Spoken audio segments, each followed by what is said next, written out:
ये है भारत का प्रसिद्ध नगर इलाहाबाद।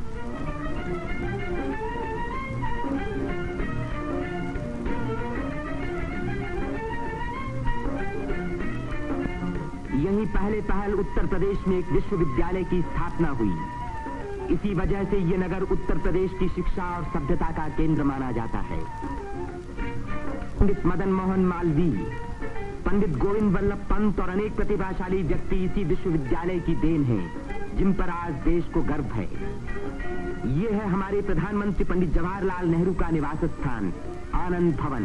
भारतीय राजनीति का ये एक प्रमुख केंद्र रहा है। इस नगर को तीर्थराज प्रयाग भी कहते हैं। यहीं गंगा और जमुना का संगम है। इसी संगम में गुप्त सरस्वती नदी भी आकर मिलती है। इसीलिए इस स्थान को त्रिवेणी संगम कहा जाता है। त्रिवेणी बहुत पुराने जमाने से भारत का एक पवित्र स्थान माना जाता है। सृष्टि की रचना की शक्ति प्राप्त करने के लिए यहाँ ब्रह्मा ने यज्ञ और तपस्या की। लक्ष्मी की प्राप्ति के लिए विष्णु ने भी यहीं तपस्या की। यहीं स्नान करके भगवान शंकर ने त्रिपुर राक्षस के वध करने की शक्ति प्राप्त की और यहाँ महात्मा बुद्ध ने संसार को सत्य का संदेश भी सुनाया। समुद्र मंथन के बाद जयंत के अमृत का घड़ा लेकर जाते समय एक अमृत कण छलक कर यहाँ गिरा और तभी से इस स्थान पर कुंभ मेले का महान पर्व आरंभ हुआ। इस वर्ष भारत का सबसे बड़ा कुंभ मेला इसी स्थान पर हुआ। इस मेले में लगभग 1 करोड़ व्यक्ति त्रिवेणी में स्नान करने के लिए आए।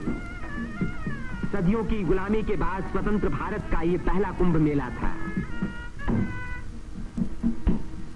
त्रिवेणी में स्नान करके तन, मन और आत्मा को शुद्ध करने के लिए ही यात्रियां आते हैं। योगी और सन्यासी, गरीब और अमीर सभी प्रकार के लोग यहाँ इकट्ठे होते हैं।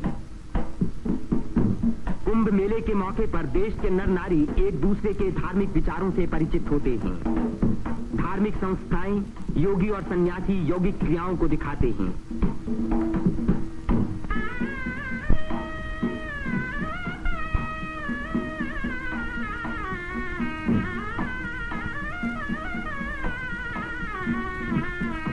धार्मिक विचारों पर तर्क वितर्क होते हैं और देश के गौरवपूर्ण प्राचीन रहस्यों का उद्घाटन होता है। यहाँ के सुंदर दृश्य प्राचीन भारत की महत्ता की याद दिलाते हैं।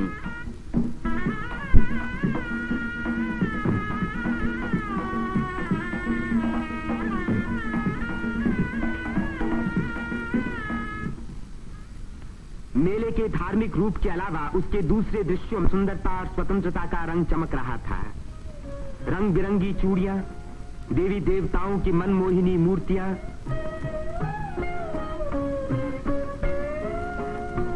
हरी जपन की मालाएं, सिंदूर और चंदन के ढेर, औरतों के साज श्रृंगार, बच्चों के खेल खिलौने, लाल बुझक्कड़ मिट्ठू मियां।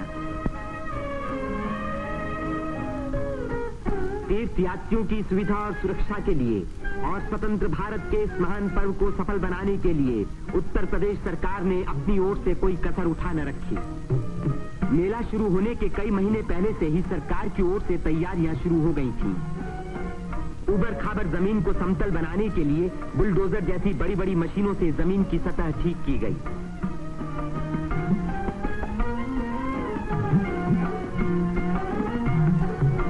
गंगा जी ने अपना किनारा 15 से 30 फुट गहरा काट दिया था, जिसके कारण यहाँ स्नान करना असंभव था।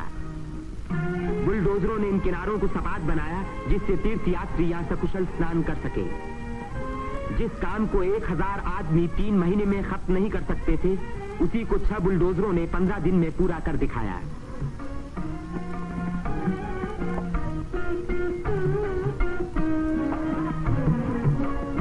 फौजी इंजीनियरों ने सड़कों पर बिछी रेलवे लाइनों के ऊपर पुल बनाने में बड़ी मदद की।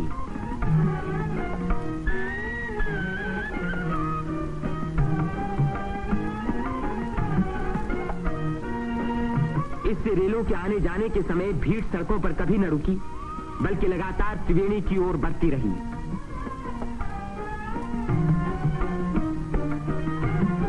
जगह की कमी के कारण ज्यादा लोगों के रहने का इंतजाम गंगा के पूर्वी तट पर झूसी की ओर किया गया।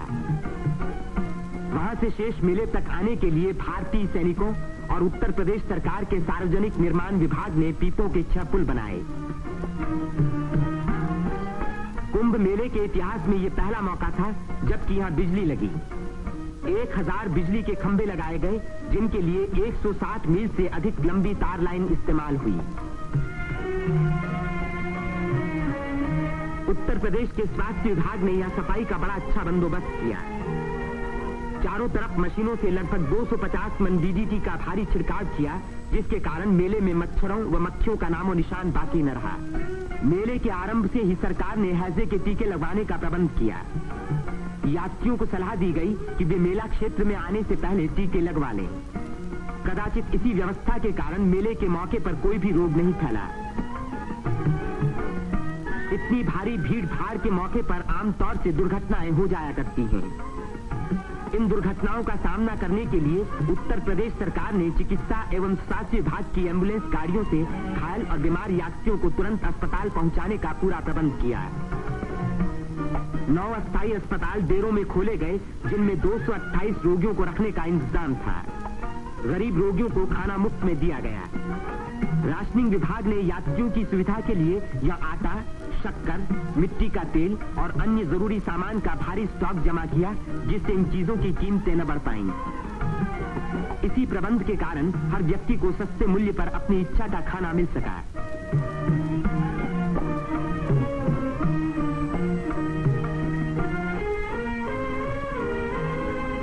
सेवा समिति, अग्रवाल समिति और भारत स्काउट्स एंड गाइड्स जैसी स्वयंसेवक संस्थाओं ने यात्रियों के मार्ग निर्देशन, उनकी सुरक्षा और घायलों का प्राथमिक उपचार किया।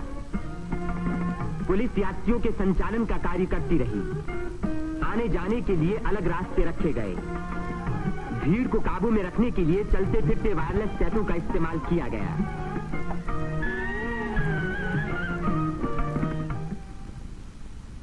भूले भटके लोगों को खोज निकालने और उनको उनके घर वालों तक पहुंचाने का खास इंतजाम किया गया।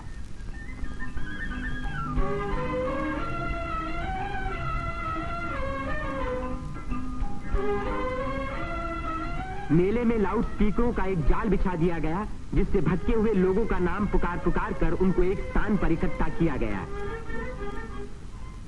मेले के आरंभ होते ही उत्तर प्रदेश के मुख्यमंत्री पंडित गोविंद वल्लभ पंत ने मेले के बंदोबस्त का मुआयना किया। इस तीर्थ स्थान पर जमा हुए लाखों मेहमानों के सुख सुविधा की उन्हें बड़ी चिंता थी।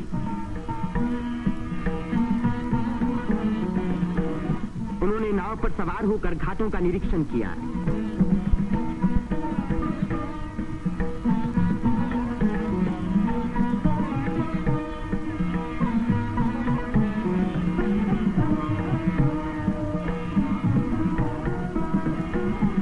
उन्होंने पीपे के पुलों को भी देखा।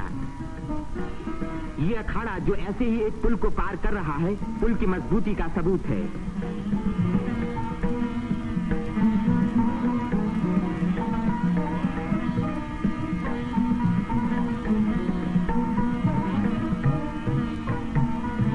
हमारे प्रधानमंत्री पंडित जवाहरलाल नेहरू ने भी मेले के इंतजाम का निरीक्षण किया। वे सड़कों पर घूमे और पुलों पर भी गए।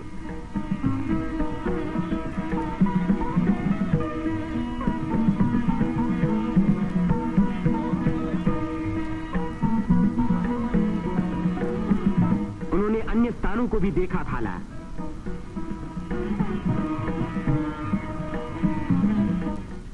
भारत के अन्य लाखों व्यक्तियों की भांति हमारे राष्ट्रपति श्री राजेंद्र प्रसाद ने भी त्रिवेणी में स्नान किया। इस दिन अपार जनसमूह यहां इकट्ठा था।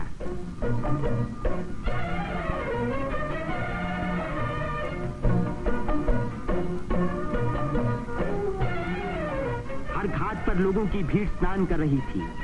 उसमें नया जोश था और नई उम्मीदें थीं।